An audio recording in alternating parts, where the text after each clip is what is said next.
todavía estamos tratando con el obrero y la palabra, en 2 Timoteo capítulo 2, versículo 15. Procura con diligencia presentarte a Dios aprobado, como obrero que no tiene de qué avergonzarse, que usa bien la palabra de verdad. La palabra de Dios es verdad. Esta palabra de Dios es la verdad, pero solo si se divide correctamente tenemos la verdadera palabra. Tenemos la palabra de verdad en la medida y en la proporción que la dividimos correctamente. Así que si dividimos correctamente la palabra de verdad, tendremos la verdadera palabra. Si la dividimos erróneamente, tendremos error. Por ejemplo, si divido correctamente la palabra de verdad referente a la salvación, tendremos la verdadera palabra referente a la salvación, ¿no? Pero si divido erróneamente la palabra de verdad en el campo del Espíritu Santo, en lo que concierne el hablar en lenguas, o la interpretación de lenguas o profecía, entonces en ese tema específico no tendremos la verdadera palabra. Es por esto que siempre existe la posibilidad de verdad o error en cualquier persona. Porque si yo divido correctamente la palabra de verdad referente a la salvación, tenemos la verdadera palabra. Pero si la divido erróneamente, en el campo del Espíritu Santo, tenemos error. Por supuesto, seré sincero en ambos campos. Por eso les dije que la sinceridad no es ninguna garantía de la verdad, ninguna. Porque la sinceridad es maravillosa. Pero ¿saben qué? No es garantía alguna de la verdad. La sinceridad es algo fantástico y nos gusta tratar con la gente cuando son sinceros. Por supuesto, siempre que uno vea a un cura, un ministro, alguien parecido, uno dice, pues él de verdad es un hombre sincero y maravilloso, ¿no? Bueno, a la verdad que eso no me convence de ninguna manera. Es maravilloso ser sincero, pero la sinceridad no es ninguna garantía de la verdad. Por ejemplo, el hombre que le vendió el cepillo de dientes que tenía solo una cerda, él era sincero, ¿verdad? No podría haberle vendido ese cepillo. Usted no lo hubiera comprado si no lo fuera. O el tipo que le vendió esa parcela de tierra bajo 2 metros de agua para que usted construyera su casa allí. Él era sincero también. Por eso la sinceridad es maravillosa. Pero la sinceridad no es ninguna garantía de la verdad. A mí me gustan las personas sinceras. Le doy gracias a Dios por ellas. Pero cuando se me acercan, especialmente los del campo de la religión, y me hablan, y son tan sinceros y tan piadosos, ¿saben lo que hago? Yo me detengo y los miro una segunda vez. ¿Saben por qué? Porque he sido engañado tantas veces por las personas sinceras. Los que no son sinceros nunca me han engañado, pero los sinceros sí lo han logrado, porque siempre son tan sinceros, tan santurrones, tan piadosos. Como el hombre que le dijo al doctor Weibel una vez que él era tan santo que nunca pecaba. Así que el doctor pasó una semana con él para ver si eso era cierto. Dios mío, no había cómo contar todos los pecados que él tenía. La sinceridad no es ninguna garantía de la verdad. La palabra de Dios es verdad. Cuando la dividimos correctamente, tenemos la verdadera palabra. Cuando la dividimos erróneamente, tenemos error. La sinceridad es maravillosa, no cabe duda de eso. Pero si la palabra se divide correctamente, tenemos la verdadera palabra, con o sin sinceridad. Es la palabra la que se tiene que dividir correctamente. Por eso es que cuando hablamos de esto de presentarse aprobado a Dios, como he tenido enseñanza en este campo, quizás ustedes también, no sé, pero la gente dice que uno se presenta a Dios aprobado si ora de cierta manera. Eso no es lo que dice mi Biblia. Mi Biblia dice que uno se presenta a Dios aprobado si divide correctamente la palabra. Hemos tratado de todo para presentarnos a Dios aprobados, menos lo que dice la palabra. Sí, Señor. Por ejemplo, las flores sobre el altar. ¿Están bien puestas? Si no lo están, quizás haya una gran discusión acerca de ellas. A Dios no le importa ni un comino donde se han puesto las flores sobre el altar. Quizás le importe a usted, y al anciano principal, y al diácono principal. Pero a Dios no le importa en absoluto. Así es. La palabra de Dios dice que hemos de procurar con diligencia presentarnos a Dios aprobados como obreros que no tenemos de qué avergonzarnos, que dividimos correctamente la palabra. Cuando dividimos correctamente la palabra, nos presentamos aprobados. Cuando la dividimos erróneamente, no nos presentamos aprobados. Esto es lo único en la Biblia acerca de presentarse a Dios aprobado. Es el único lugar donde habla de esto. Usted puede hacer todo lo demás y no se presentará aprobado Dios. Quizás se presentará aprobado las doctrinas y los mandamientos de los hombres, Quizás se presentará aprobado en su comunidad, en su sociedad, en su iglesia, pero no se presentará aprobado a Dios, porque la palabra dice que nos presentamos aprobados a Dios cuando dividimos correctamente la palabra. Y eso es todo. ¿Sí es? Alguien viene y no le gusta el anillo que usted lleva puesto. Él le dice a usted que no se puede presentar a Dios aprobado si lleva puesto un anillo. Otro dice que usted no se puede presentar a Dios aprobado si usa un traje azul, que tiene que usar smoking, otra cosa. Alguien dice que se tiene que usar sombrero para presentarse a Dios aprobado, porque es necesario estar cubierto. Pues Dios mío, el Señor ya me cubrió en Cristo Jesús, y eso mejor que cualquier sombrero. No tengo nada en contra de los sombreros, excepto cuando la gente dice que estas son cosas que hay que hacer para presentarse a Dios aprobado. Estas son las doctrinas y los mandamientos de hombres. Tienen que estar equivocados, porque la palabra declara claramente que nos presentemos a Dios aprobados haciendo solo una cosa, dividiendo correctamente la palabra de verdad. La palabra de verdad, dividiéndola correctamente. En la medida en que dividimos correctamente la palabra de verdad, nos presentamos aprobados a Dios. En la medida en que la dividimos erróneamente, no nos presentamos aprobados. Damas y caballeros, eso es lo que la palabra dice y eso es lo que la palabra quiere decir. ¿Ven por qué tenemos que hacer que nuestra opinión sea la de la palabra? Porque nunca uniremos a los creyentes cristianos en cuanto a estas cosas ajenas a la palabra. No. En la comunidad donde el Dr. Weevil tuvo su iglesia, había un hombre que decía que, según su iglesia, uno iba al infierno si fumaba. Quizás era porque pensaba que había humo en el infierno, quién sabe. De todos modos, él dijo que si alguien fumaba, iba al infierno. Además decía que si Dios hubiera querido que fumásemos, nos hubiera puesto la nariz al revés para que sirviera de chimenea. Eso fue maravilloso. Nariz al revés. Infierno. Entonces el Dr. Weevil tuvo la oportunidad de ir al sur del país. Y estaba enseñando en el estado de Kentucky, en el sur, con fieles de la misma iglesia del Señor del Norte. Y se dio cuenta de algo espantoso, algo verdaderamente horrible. Porque en el sur, la gente que pertenecía a esa misma iglesia que este señor en el norte, y en el norte decían que los que fumaban iban al infierno, pero en el sur ellos fumaban como locos. Fumaban continuamente. Y el doctor no comprendía esto. ¿Cómo era posible ir al infierno en el norte y no ir al infierno en el sur? La misma marca. Algo andaba mal. Uno no se puede presentar a Dios aprobado de esa manera. Han tratado de hacerlo de una cantidad de maneras diferentes, pero todo lo que se ha producido es la división del cuerpo de creyentes. Eso es cierto. En los archivos de la Escuela de Teología de la Universidad de Chicago, hay un artículo de periódico de hace muchos años que trata de algo muy significativo, la división de una iglesia. ¿Y saben por qué se dividieron? Sobre la cuestión de que si Dios creó a Adán y a Eva con o sin ombligo. Maravilloso, ¿no? Por eso se dividieron. Un grupo decía, cuando Dios los creó, no les dio ombligos a Adán y a Eva. Y los del otro grupo, que creían que Dios sí los había creado con ombligos, se fueron al otro lado de la calle, cruzaron a la otra esquina y construyeron su nueva iglesia ahí. ¿Y saben cómo llamaron su iglesia? La primera iglesia de los ombliguistas. Es cierto. Eso es lo que descubrimos. Es que todo el mundo está tratando de presentarse a Dios aprobado por medio de algo que hacen o que no hacen. Pero a Dios no le importa un comino si usted lleva puesto un vestido largo o uno corto. Siempre que lleva algo puesto, ¿verdad?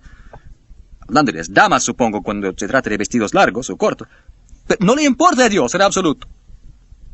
Si llevo corbata, por ejemplo, yo, o no. Podría enseñar la palabra a esta clase con la misma eficacia con o sin corbata. La corbata no lo afecta porque yo podría ser picadillo en la palabra de Dios con o sin corbata, ¿verdad?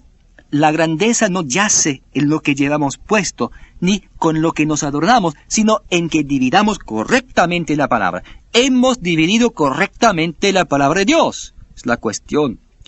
En la medida en que dividimos correctamente la palabra, tenemos la verdadera palabra. En la medida en que la dividimos erróneamente, tenemos error. Así es. Esta palabra de Dios, clase, es la cosa más grande en todo el mundo. Y cuando se divide correctamente, nos da la verdadera palabra. Y nos da esa eficacia, ese poder, esa exuberancia, esa vida en abundancia de la cual habló Jesucristo. quiero llevarles al libro de Santiago. En el libro de Santiago, en el capítulo 1, versículo 21. Escuchen esto, Santiago 1, 21. Por lo cual, desechando toda inmundicia y abundancia de malicia, recibid con mansedumbre la palabra implantada, la cual puede salvar vuestras almas. Recibid con mansedumbre la palabra implantada. Quiero hablarles de 3 cosas fundamentales acerca de la palabra de verdad, que llenarán de exuberancia sus almas. Quiero hablarles de recibir la palabra, retenerla y repetirla. Las 3 R's de poder en manifestación. Recibir, retener y repetir esta palabra de verdad. Aquí en Santiago 1:21, que acabo de leer con ustedes, dice que hemos de recibir la palabra implantada. Ahora, antes de poder dar algo, hay que tenerlo, ¿verdad? Y esta palabra de verdad, debo tenerla. Ahora bien, siendo un creyente, ¿cómo la recibo? Yo recibo esta palabra implantada, la recibo con mansedumbre, con humildad. Nadie jamás recibe nada de Dios en cualquier cantidad o abundancia, sino hasta que se hace manso, humilde. Usted recibe la palabra implantada con mansedumbre, con humildad. Si alguien quiere recibir la palabra de Dios en abundancia, tiene que ser humilde. Dios no da su palabra a personas engreídas, o que actúan como estúpidos, o que creen ser algo cuando no son nada. La palabra de Dios se da a hombres y mujeres que son humildes, mansos, y nosotros recibimos esta palabra, la recibimos si somos mansos. Eso es lo que dice, eso es lo que quiere decir. Miren esto, en Tito, capítulo 1, en el versículo 9. Retenedor de la palabra fiel, tal como ha sido enseñada, para que también pueda exhortar con sana enseñanza y convencer a los que contradicen. Retenedor de la palabra fiel. Como la palabra implantada, la recibo. ¿Cómo? Con mansedumbre, primero que nada. ¿Y por qué es la palabra fiel? Es la palabra fiel, la retengo. Yo la retengo como la palabra fiel. Tito 1:9 dice que usted es retenedor de la palabra fiel, y la retiene con convicción. Reténgala con convicción, reténgala con convicción.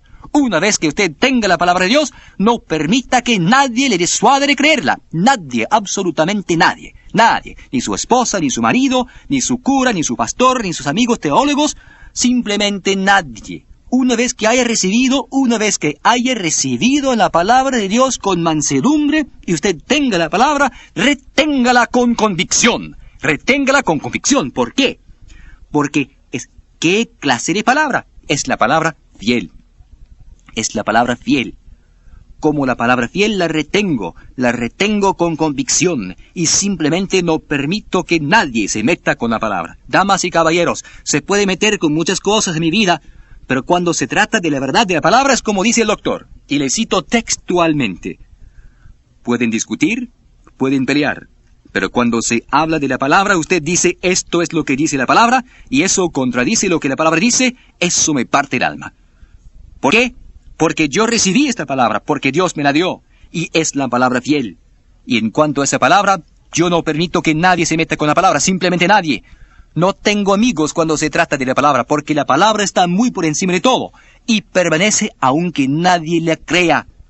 Así es, yo creo que la Biblia es la palabra de Dios. Si yo muriera esta noche, aún diría que es la palabra de Dios. Esas son las palabras textuales del Dr. Wiwil.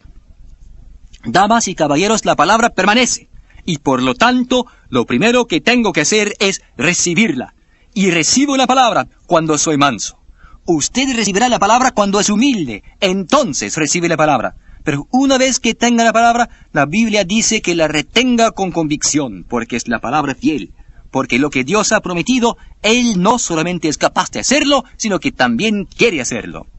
Hay otra maravillosa verdad en la palabra de Dios, y esta se encuentra en Filipenses, Hechos, Romanos, Corintios, Gálatas, Efesios, Filipenses, capítulo 2, comenzando en el versículo 15. Para que seáis irreprensibles y sencillos, hijos de Dios sin mancha en medio de una generación maligna y perversa, en medio de la cual resplandecéis como luminares en el mundo asidos de la palabra de vida. Como la palabra implantada, la recibo con mansedumbre. ¿Comprenden? Como la palabra fiel, ¿yo qué? La retengo con convicción. Ahora, como la palabra de vida, yo estoy asido de ella y resplandezco como luminar, presentándola, exhibiéndola, mostrándola. La declaro, la comparto, la predico. ¿Por qué? Porque hay una ley envuelta aquí. Cuando se da, se recibe. La razón por la cual el mar muerto está tan muerto es porque solo tiene entrada, no tiene salida. La razón por la cual tanta gente está tan muerta, espiritualmente, es porque solo tienen entrada y no tienen salida. Ellos no dan. Cuando usted da, usted recibe. Al recibir, usted debe dar. Así es como funciona. Cuando yo recibo la palabra de Dios, yo la doy. Y cuando la doy, yo la recibo. Hace muchos años Dios le dijo al Dr. Wiewel que le enseñaría la palabra como no se había conocido por siglos si él la enseñaba. Esto le pareció una idea bastante buena hasta que comenzó a profundizarse en la palabra y descubrió que cuando la enseñaba, de todos modos nadie la creía porque ya tenían sus ideas preconcebidas acerca de la precisión de la palabra de Dios. Pero aprendió esto el doctor. Mientras él continuara enseñando la palabra de Dios, Dios le seguía llenando, continuaba dándole más. Él había dicho, si la enseñas. Una amiga, la doctora Higgins, solía llamarle desde Chicago al doctor y llamaba de uno de los grandes hoteles donde ella tenía su despacho. Ella era cirujana osteopática y de las mejores. Solía llamar al doctor Wiewel cada noche entre las 2:30 y las 3 de la madrugada, porque sabía que él estaría en su oficina a esa hora si estaba trabajando la palabra de Dios. Y ella solo le decía una pregunta. ¿Qué te ha enseñado Dios hoy? A veces hablaban por 1 hora o 1:30 por teléfono. Menos mal que el doctor no tuvo que pagar la cuenta telefónica. Pero lo que el doctor Wiewel no sabía en ese entonces, y lo que ahora reconoce, era que estaba llevando a cabo lo que Dios había dicho. Que si él la enseñaba, Dios se la enseñaría a él. Él la declaraba, la daba, y mientras él daba, Dios le daba más a él. Esa es la ley. Es la ley. La razón por la cual el mar muerto está tan muerto es que solo tiene entrada. No tiene salida. La razón por la cual usted está muerto, si es que está muerto en este aspecto, es porque ha recibido la palabra de Dios, pero no la está dando. Cuando se da, se recibe. Cuando se da, se recibe porque creer es igual a recibir. Pero creer es acción, llevándolo a cabo.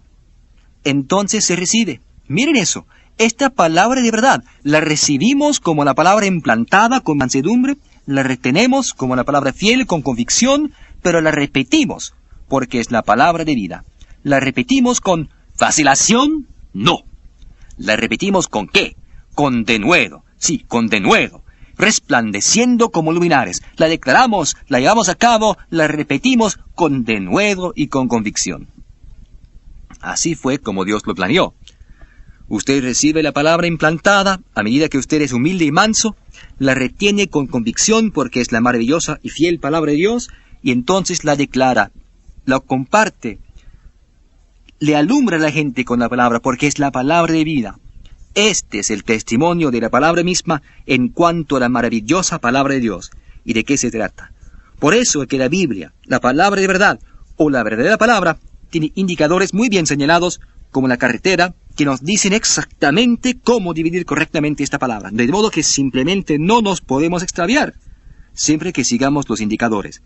Por supuesto, es allí donde vamos muy pronto, en esta clase. Ahora, Dios vela por su palabra, porque es la palabra de Dios.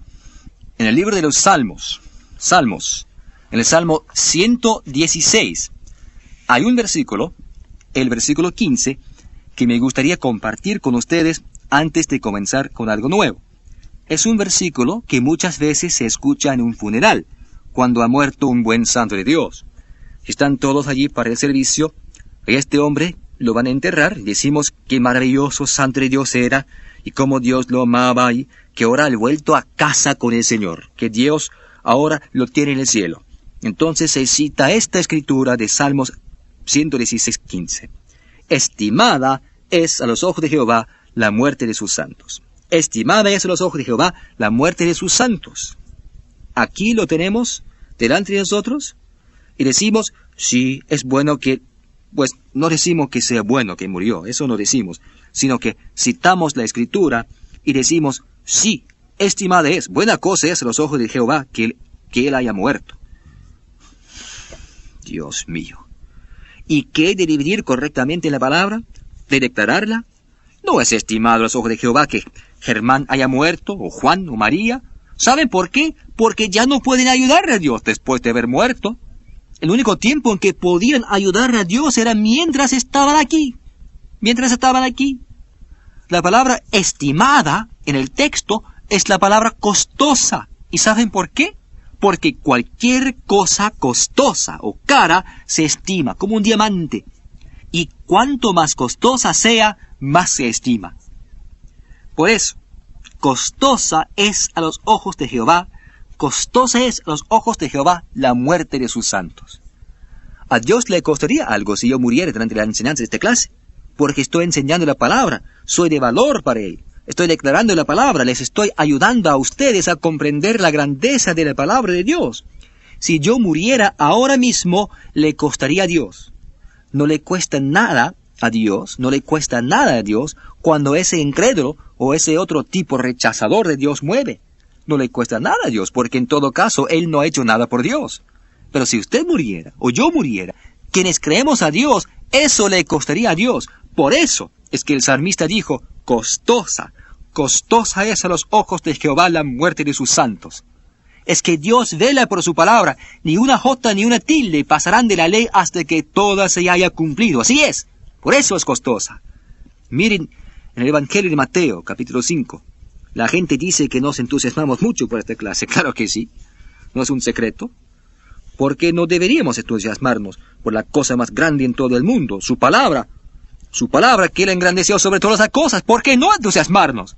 Porque Dios nos da esa palabra si somos humildes, si la recibimos con mansedumbre, sí es. La retenemos porque es la palabra fiel y porque es el entusiasmo, la dinamita en nuestras almas y porque rebosa dentro de nosotros. Por eso queremos que todos la tengan, así que la declaramos, la compartimos, la hablamos, la predicamos. Escuchen esto. Mateo capítulo 5, versículo 18. Porque de cierto os digo, que hasta que pasen el cielo y la tierra, ni una jota, ni una tilde pasará de la ley, hasta que todo se haya cumplido. Los críticos se pueden reír, los incrédulos pueden burlarse, pero esa es la palabra de Dios y ella permanecerá.